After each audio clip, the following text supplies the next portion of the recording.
Hello दोस्तों, आज हम स्टार्ट करते हैं भौतिक विज्ञान के मोस्ट इम्पोर्टेंट क्वेश्चन जो आपके सभी एग्ज़ाम के लिए बहुत ही हेल्पफुल है।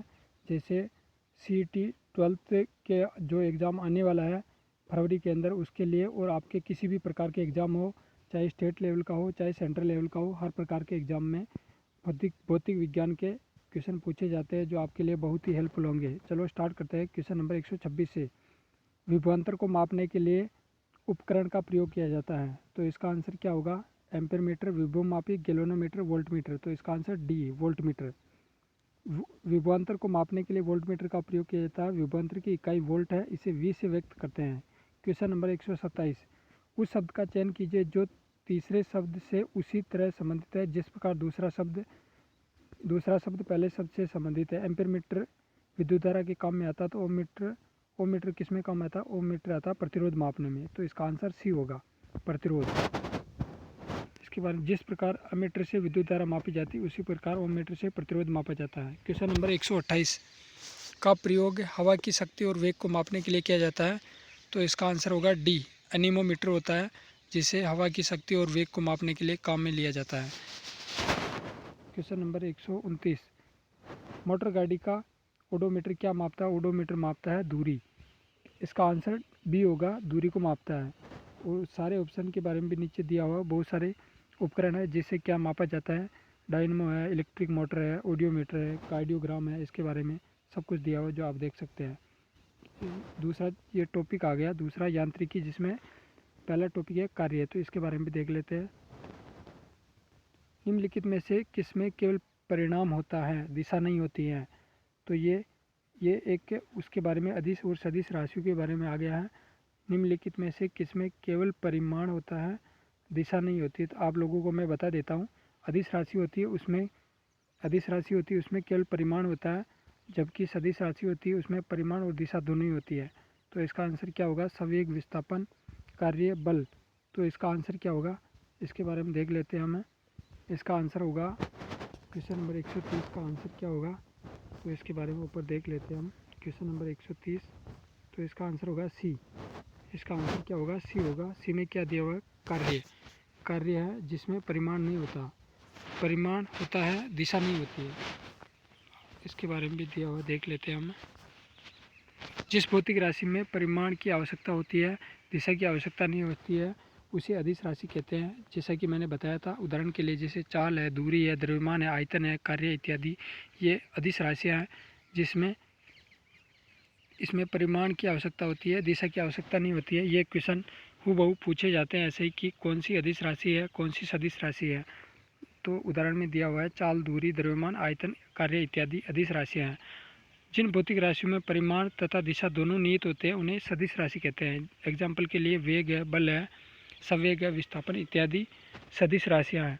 Question number 131। निम्नलिखित में से कौन अधिक काम कर रहा है? तो कार्य के बारे में दिया गया है, तो कौन अधिक काम कर रहा है? तो ऑप्शन ए में एक घूमता हुआ पहिया, बंदूक की एक चलती हुई गोली, गतिशील पत्थर, एक उठाया हुआ हथौड़ा। तो इसका आंसर होगा बंदूक की एक चलती हुई गोली है जो सबसे अधिक काम कर रही है।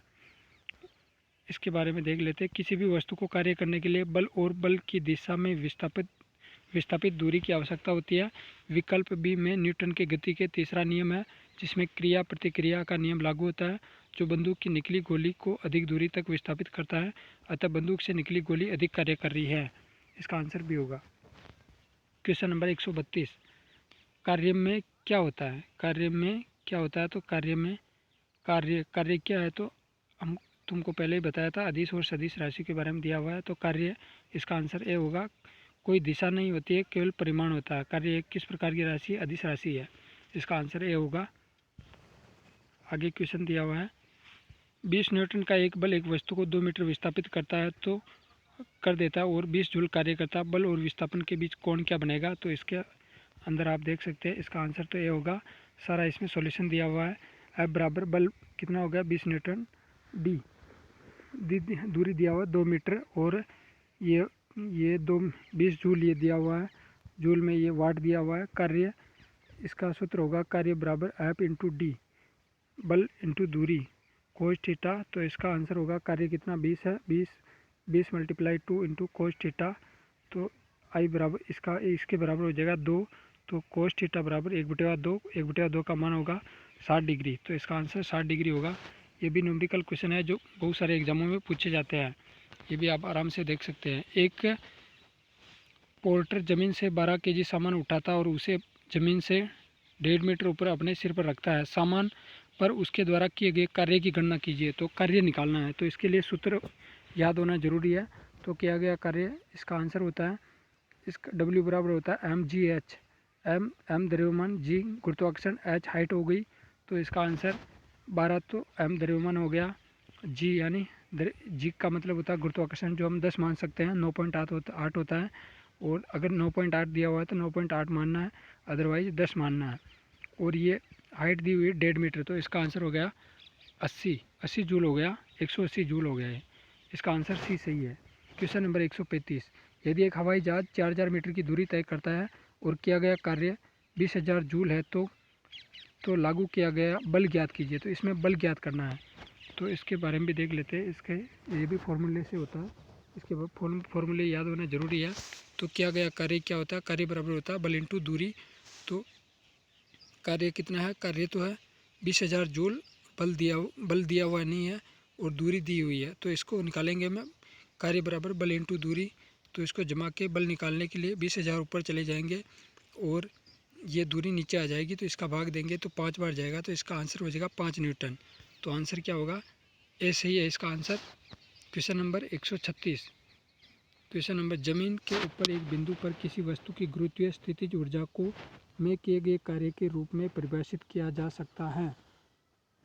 जमीन के ऊपर एक बिंदु पर किसी वस्तु की गुरुत्वीय स्थितिज ऊर्जा को में किए गए कार्य के रूप में परिभाषित किया जा सकता है। तो इसका आंसर क्या होगा, ए होगा। इसे गुरुत्वाकर्षण के विपरीत जमीन से उस बिंदु पर उठाने पर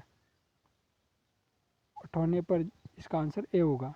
जमीन के ऊपर एक बिंदु पर किसी वस्तु को गुरुत्वीय स्थिति ऊर्जा को गुरुत्वाकर्षण के विपरीत जमीन से उस बिंदु पर उठाने में किए गए कार्य के रूप में परिभाषित किया जा सकता है।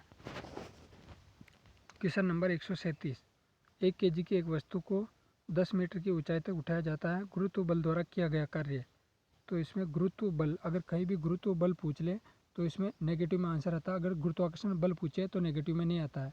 तो गुरुत्व बल में पूछा है तो इसमें कार्य पूछा है, तो इसका आंसर निकालेंगे। ये भी फॉर्मूले से होगा। गुरुत्वीय बल सॉल्यूशन में देख सकते हैं यहाँ पर, गुरुत्वीय बल द्वारा किया गया कार्य W बराबर mgh होता है। m यहाँ पर 1 kg है, h 10 है और इसके g का मान 9.8 दिया हुआ है। तो 9.8 ही लेंगे। तो 1 इंटू 1 मल्टीप्लाई 9.8 इंटू 10 क्या है, हाइट है। तो इसका आंसर ये हो जाएगा, W बराबर क्या होगा, W का मान कार्य हो जाएगा 98 जूल। यदि विस्थापन बल की दिशा के विपरीत हो तो कार्य कैसे होता है, ऋणात्मक होता है। विपरीत हो तो, विपरीत यानी गुरुत्व बल हो तो गुरुत्व बल तो विपरीत ही होता है, तो उसमें ऋणात्मक होता है। तो इसका आंसर हो जाएगा -98 जूल। क्वेश्चन नंबर, ये सारे न्यूमेरिकल क्वेश्चन है जो बहुत सारे एग्जामों में पूछे जाते हैं हूबहू, जिसमें केवल सूत्र याद, फॉर्मूले याद हो तो आप आराम से कर सकते हैं। एक कुली ज़मीन से 20 केजी सामान उठाता और अपने सिर से 2 मीटर ऊपर अपने सिर पर रखता है। सामान पर उसके द्वारा किए गए कार्य की गणना कीजिए। कार्य निकालना है इसमें भी। तो इसका आंसर देख लेते हैं। जी का मान 10 मीटर प्रति सेकंड दिया हुआ है और द्रव्यमान 20 केजी है, 2 मीटर हाइट है। तो इसका आंसर देख लेते हैं। एम, इसका भी W बराबर mgh। तो इसमें फॉर्मूला लगेगा 20 × 2 × 10। तो इसका आंसर 400 जूल हो जाएगा। तो इसका आंसर क्या होगा, सी। क्वेश्चन नंबर 139, जब कोई वस्तु बल की दिशा में 1 मीटर की दूरी पर 1 न्यूटन बल के द्वारा चलती है, किए गए कार्य की मात्रा कितनी है, मात्रा निकालनी है। तो इसमें भी फॉर्मूला लगेगा, इसमें दूसरा फॉर्मूला लगेगा। इसका आंसर तो डी होगा। इसमें F दिया हुआ है 1 न्यूटन और D दूरी 1 मीटर है और W निकालना है, यानी कार्य निकालना है। तो कार्य बराबर होगा W बराबर F इंटू D। F हो गया बल, D हो गया इसकी दूरी, डिस्प्लेसमेंट यानी विस्थापन हो गया। तो W बराबर F इंटू D होता है। तो कार्य बराबर बल इंटू बल की दिशा में विस्थापन, 1 इंटू 1 बराबर कार्य कितना हो गया, 1 जूल। तो इसका आंसर क्या होगा, 1 जूल। डी सही है इसका आंसर। जो बहुत ही इजी क्वेश्चन है, जो हूबहू ऐसे के ऐसे उठाकर किसी भी एग्जाम में पूछ ले जाते हैं, चाहे रेलवे का हो, चाहे स्टेट लेवल का हो, चाहे कोई सा भी एग्जाम हो। क्वेश्चन नंबर 140 पे देखते हैं। 10 किलोग्राम वजन उठाने वाले सूटकेस को उठाकर एक प्लेटफॉर्म पर खड़े यात्री द्वारा किया गया कार्य। इसमें भी कार्य ही निकालना है। वजन दिया हुआ है 10 किलोग्राम, तो इसमें क्या होगा, कार्य बराबर होता है बल इंटू बल की दिशा में किया गया, बल की दिशा में विस्थापन। एफ डब्ल्यू बराबर होता है एफ इंटू डी, बल इंटू विस्थापन होता है। कार्य बराबर बल इंटू विस्थापन होता है, तो इसमें कार्य निकालना है। तो डब्ल्यू दिया हुआ है और बल दिया हुआ है 10 न्यूटन। 10 किलोग्राम इसमें बल दिया हुआ है, तो बल की दिशा में विस्थापन दिया हुआ ही नहीं है। बिना विस्थापन के हम कार्य कैसे निकाल सकते हैं, तो विस्थापन नहीं दिया हुआ है, तो इसमें 10 × 0 बराबर 0। तो इसमें किया गया कार्य क्या होगा, 0 होगा। बहुत हूबहू ऐसे के ऐसे क्वेश्चन पूछे जाते हैं जिसे आप कंफ्यूज हो जाते हो। बहुत ईजी क्वेश्चन है ये, क्वेश्चन नंबर 141। चलो आज हम यही पर समाप्त करते हैं। क्वेश्चन नंबर 141 से कल से स्टार्ट करेंगे। देखते रहिए हमारे चैनल को, लाइक और सब्सक्राइब जरूर करें। धन्यवाद, थैंक यू दोस्तों।